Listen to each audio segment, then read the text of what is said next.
继续来看客家贡献奖嘅专题报道。今年客家贡献奖得到公共事务同海外推广类奖厅呢，系苗栗县丰益谋杀phòng野保育协会理事长庄子燕，以长期落实喺客家同原住民文化嘅调查，写为几多本调查文学作品，而行喺全世界睇嘅讲客嘅电视节目，向前嘅制作人咯。唔过已經年頭已咪被騙過時呢，同鄉下完成幾多文化工作嘅業界莊秀美，作為莊子燕來感謝客家貢獻獎嘅獎廳，也講會詳述莊子燕嘅理念。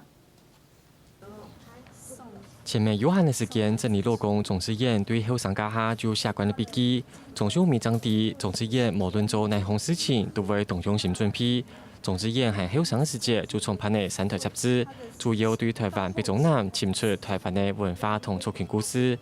下後還作為全世界頭嘅行業電視節目《向前向前》，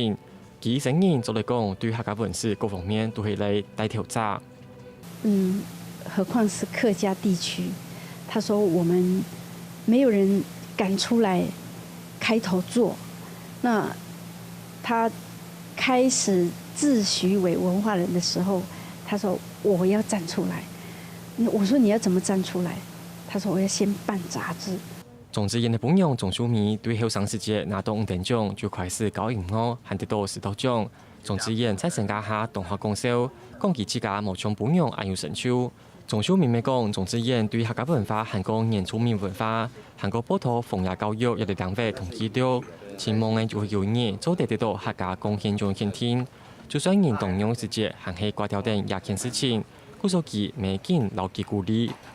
爸爸，你一定會上的啦！你那麼辛苦，你付出那麼多，我相信沒有一個人，就是從以前得獎到現在，沒有一個人比你做得更多。本命揾到莊水強嘅莊子燕，講自家係文化獎品，佢成年都奉獻本前後嘅文化採訪，詳細記錄同保存台灣嘅客家文化一道。就算把一生在佢未做到同歡喜，第六屆客家貢獻獎雖然冇辦法啲莊子燕行出嚟時節就比得到。唔過，也下得到嘅也無可能還係同歡喜，講話打扮到同派條去參加領獎，我睇莊子燕帶轉機作為一生人嘅肯定。客家新聞莊子明，明日報道。